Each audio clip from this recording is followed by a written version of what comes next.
I grew up in a quiet suburb where ambition wasn't exactly a family trait. My mom remarried when I was 15, and that's when Ryan came into my life. My new stepbrother. He was 17, charming in that every teacher loves him way, the kind of guy who could talk himself out of anything. At first, I tried to be friendly. He had this easy confidence that made me feel invisible sometimes, but I thought maybe he'd warm up to me. Instead, he treated me like the background noise of his life. I was shy, bookish. I wanted to study architecture. I loved the way buildings told stories through structure and silence. Ryan used to roll his eyes whenever I'd talk about it. "You'll probably just end up drawing tiny houses for kids," he'd say, smirking. My mom would tell me to ignore him, that boys tease when they don't know how to show respect. But this wasn't teasing. It was something sharper, like he needed me to fail so he could feel bigger. We went to the same high school and people adored him. He was funny, captain of the soccer team, always surrounded by noise. I was just Ryan's quiet sister.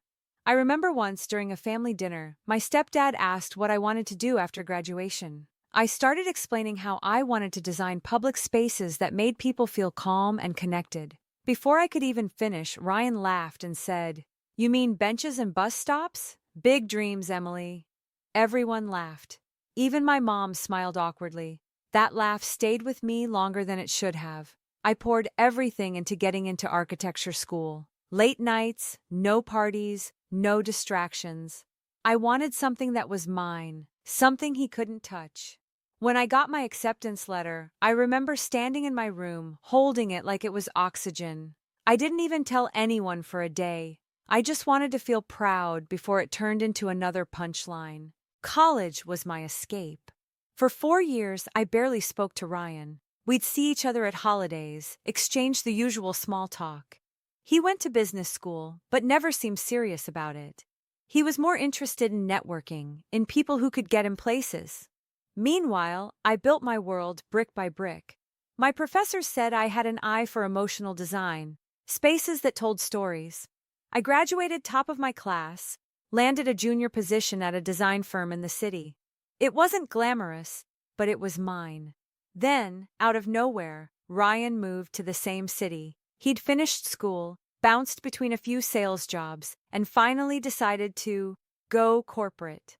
My stepdad pulled some strings to get him an interview at a large consulting company, one that coincidentally was a client of my firm. I didn't think much of it at first. We weren't close. But when my firm was invited to present at that company's upcoming design overhaul, their new headquarters project, I suddenly found myself leading part of the pitch. The morning of the meeting, I was nervous but excited. It was the kind of opportunity that could push my career forward. When we walked into the conference room, I froze. Sitting at the end of the long glass table, adjusting his tie, was Ryan. He looked up, smiled that same smirk I remembered from high school.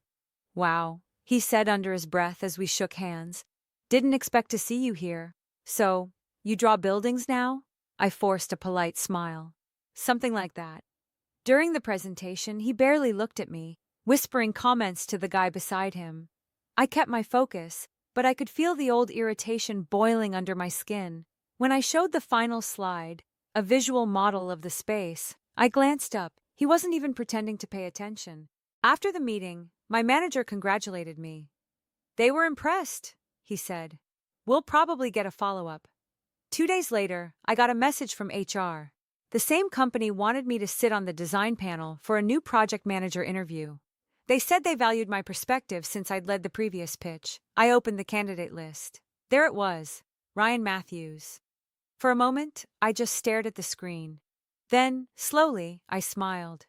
It wasn't anger that I felt. It was something quieter, more deliberate, like the universe had just handed me a moment that had been years in the making. When I walked into that interview room a week later, Ryan didn't recognize me at first. He was too busy rehearsing his charm, laughing with the recruiter. When I sat down across from him, the color drained from his face.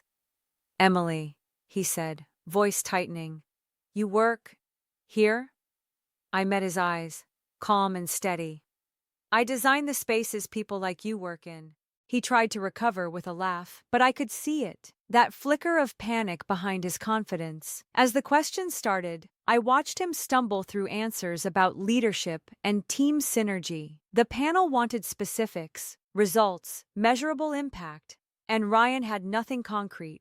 I didn't need to humiliate him. His own emptiness was doing that for me. When the director asked for my thoughts at the end, I paused just long enough to feel the silence stretch. "He's confident," I said finally. "But I'd recommend someone who listens more than he talks." Ryan looked at me, really looked, and for the first time, he didn't have anything to say. He didn't get the job. A week later, my stepdad called me out of the blue. His voice was full of the kind of awkward cheer that always meant bad news. "Hey, Em," he started. "I heard you were on some interview panel for the company Ryan applied to." I hesitated. "Yeah, I was." "Why?" He sighed. "He didn't make it to the second round. He's been really upset. Says he thinks someone on the panel had it out for him." I stared out the window of my apartment, the city lights reflecting in the glass. "Maybe he just wasn't the right fit," I said quietly. There was a pause. "Emily, you didn't—" "No," I interrupted softly. "I didn't do anything unfair." And I hadn't. That was the beauty of it. For years, Ryan had used his words to make me smaller. This time, I didn't have to raise my voice at all. The world simply mirrored him back. After that call, things at home turned cold again.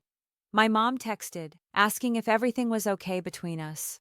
I told her it was fine, but inside, I was still replaying that moment. The silence after my comment, the way Ryan's eyes dropped to the table. It wasn't gloating, it was peace. But peace never lasts long in families like mine. 2 months later, I had to go home for my mom's birthday. She insisted. "We'll all be together again, like old times," she said. I wanted to tell her old times were the problem, but I didn't. I packed my bag, bought a bottle of wine, and drove down. When I walked in, the air smelled like roasted chicken and nostalgia. My mom hugged me too tightly. Ryan was in the kitchen, leaning against the counter, pretending to be on his phone. When our eyes met, he gave a short nod. Not friendly, but not hostile either. Dinner started light. My mom asked about my job. My stepdad bragged about his new golf swing. I gave polite answers, smiled when expected. Then, about halfway through dessert, Ryan cleared his throat. "So," he said, tapping his fork against the plate, "you must feel pretty good about yourself these days." I looked up. "I'm doing fine," he smirked. "Yeah, I can tell. Must be nice, having people's careers in your hands." My stepdad frowned. "Ryan—" "No, it's fine," I said. I met his gaze. "You think I sabotaged you?" He shrugged. "Did you?" For a second, nobody spoke. The clock ticked loud enough to fill the silence. I took a slow sip of water. "Ryan, I didn't do anything to you. You did that to yourself. You've been talking your way through life so long, you forgot how to listen." He opened his mouth, but I didn't let him speak. "You mocked me for dreaming too small, remember? Turns out small dreams build tall walls. You just never noticed the ones closing in on you." My mom whispered my name, but I was calm, too calm. Ryan didn't respond. He just stared at his plate, his jaw tight. That night, as I drove back to my apartment, the streetlights blurred through my windshield. I felt lighter, but there was something else too. Not joy exactly, something quieter, vindication maybe. In the weeks that followed, I focused on work. The firm had gotten the contract and I'd been assigned to lead the interior design phase. The building was enormous, sleek, full of glass and reflection. One afternoon, as I was reviewing blueprints, I saw a name pop up on my calendar. Ryan Matthews, visitor clearance. I blinked, certain it was a mistake. But then my assistant poked her head in. "There's someone here to see you," she said. "Says he's your brother?" My stomach tightened. I nodded. "Send him in." He walked in wearing a wrinkled suit and a forced smile. He looked older somehow, like the last few months had stripped away his polish. "Hey," he said quietly. I gestured for him to sit. "Hey." He ran a hand through his hair. "Look, I came to apologize." I didn't say anything. He exhaled. "You were right. I've always thought I could talk my way out of everything, but lately, Nothing's working. I can't even get interviews anymore. I keep thinking about that day. What you said. His voice cracked slightly. You didn't deserve how I treated you. I studied him. The man who once made me feel small now looked smaller than I'd ever seen him. Ryan, I said softly, you don't owe me an apology. You owe yourself a little honesty. You've been chasing approval your whole life. Maybe stop running. He nodded, eyes glassy. I'm trying. I leaned back. Good. He hesitated before standing. You really built something for yourself, he said. I'm proud of you. For the first time in years, I believed him. After he left, I sat alone in the quiet office. The late afternoon sun hit the glass walls, scattering light across the floor. I thought about the girl who used to measure her worth in his laughter, and how far she'd come. Sometimes revenge isn't fire, it's reflection, the kind that blinds without burning. After that day in my office, I didn't see Ryan for months. His visit had left me strangely unsettled, not in a bad way, just quiet. The kind of quiet that comes after a long storm finally passes. I thought that was the end of it, the end of him being part of my story. But endings have a way of echoing. The months rolled on. My firm grew fast. The project I'd led, the one his old company had commissioned, got featured in an architectural journal. They called it A Space Designed for Honesty. I remember laughing when I read that. Maybe honesty had been what I was designing for all along. I just didn't know it. The promotion came unexpectedly. My boss called me into his office one Friday afternoon. Emily, he said, leaning back in his chair, we're opening a new division. We want you to head it. I blinked. You mean manage it? He smiled. No, lead it. Your name on the door. I sat there, stunned. I thought about that dinner years ago, Ryan's laughter echoing in my ears, benches and bus stops, and now here I was, being offered the chance to design entire city blocks. That weekend, I drove home to tell my mom. She was thrilled, of course. I always knew you'd do something big, she said, hugging me tightly. But then her face shifted, softer, almost hesitant. You know, Ryan's been struggling. He's working part-time at a startup, but it's not going great. I nodded, polite but distant. He'll figure it out. Still, her words stuck with me.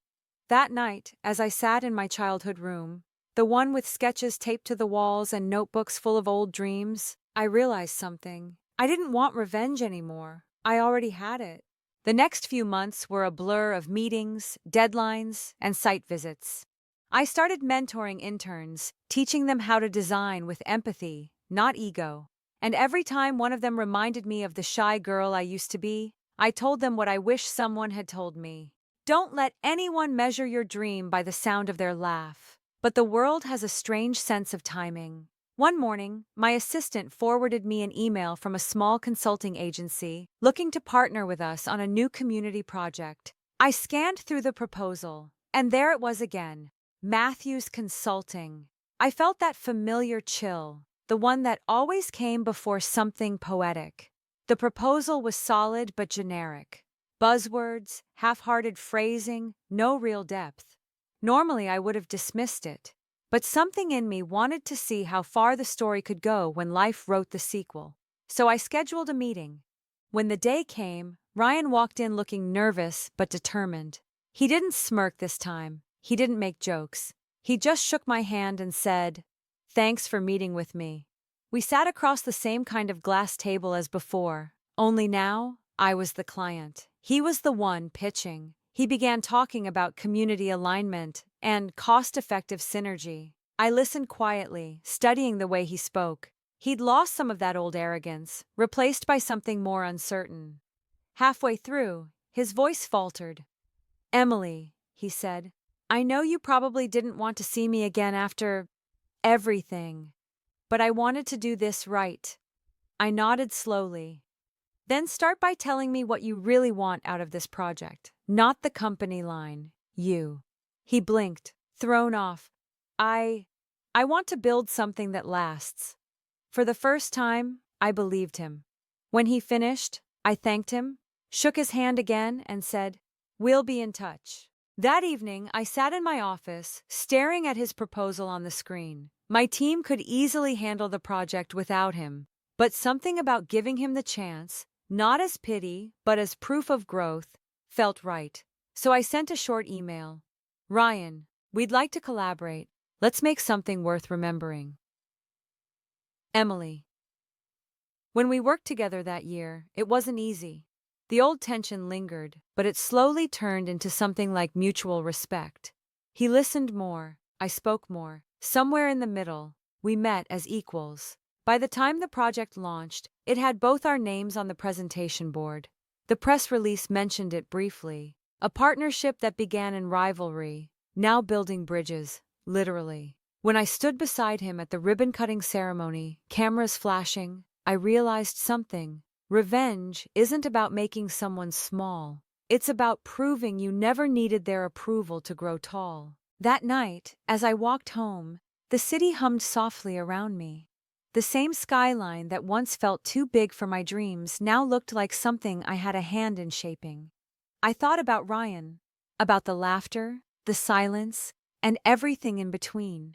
And for the first time, I smiled, not because I'd won, but because I'd let go. The project launched to quiet applause and polite praise, the kind of success that doesn't scream, but stays. Reporters called it a space where people find connection again. The mayor cut the ribbon, our names gleaming on the sign behind her. Ryan stood beside me, smiling just enough for the photos. We'd done it, or so I thought. A few weeks later, my company's PR team called me into a meeting. Apparently, Matthews Consulting had been reaching out to the press, pitching a story about the visionary leadership behind the design. They'd framed the entire concept as his idea. My first reaction was disbelief. Then, a slow, familiar anger began to rise, not loud, just steady. It was almost poetic. Years had passed, and he still couldn't resist taking credit for someone else's dream. The team looked nervous. "Should we issue a correction?" one asked. I smiled. "No," I said softly. "Let him have his moment." Because I already knew something he didn't. The company that funded the project had invited me to speak at an upcoming design conference, one that would be streamed internationally. They wanted me to share the story behind the project, the story that had started with someone mocking my dreams and ended with me designing a future he couldn't fake his way into. The night of the event, I wore black, calm, sharp, deliberate. As I stood backstage, I caught a glimpse of Ryan in the audience. He'd shown up, of course, maybe out of pride, maybe out of curiosity. He was sitting near the front, a confident smile on his face, phone already out to record. When they called my name, I walked onto the stage, lights washing over me like sunrise through glass. I started simply. When I was younger, I was told that my dreams were too small, that designing public spaces wasn't a real ambition. A ripple of empathy moved through the crowd. But I learned something, I continued. Sometimes the smallest spaces hold the biggest stories, because design isn't just about walls or floors. It's about dignity. And if you strip that away from people, they'll find a way to build it again. As I spoke, I saw Ryan's face shift, the smile fading, the realization dawning. I ended with a line I hadn't planned to say. I used to think revenge was about being louder, but the truth is, silence carries better when it echoes through something you built. The crowd rose in applause, the kind that feels like thunder in your chest. Cameras flashed, and in that moment, I saw him lower his phone, staring up at me as if seeing me for the first time. Afterward, during the reception, he approached me. His voice was quiet. "You knew I was going to pitch that story, didn't you?" I took a sip of champagne. "I guessed." He laughed once, bitterly. "And you just let me?" I met his eyes. "You needed the credit. I needed the moment." He exhaled. "You got it." I smiled faintly. "No, Ryan, we did." And I walked away before he could answer. Later that night, I got a message from one of the journalists who'd attended. She'd been inspired by my speech and decided to write an article about women who turn humiliation into legacy. It was trending by morning. The photo she used for the headline? Me, standing at the podium, and behind me, blurred in the crowd. Ryan watching. The caption read, "The girl they laughed at became the woman they quote." When I saw it, I didn't laugh. I just stared at it for a long time. The way you look at a reflection you finally recognize. Sometimes revenge doesn't need a villain to lose. It just needs you to stop trying to win the same game. And maybe that's the real irony, because in the end, he gave me my greatest design after all, a space to become myself.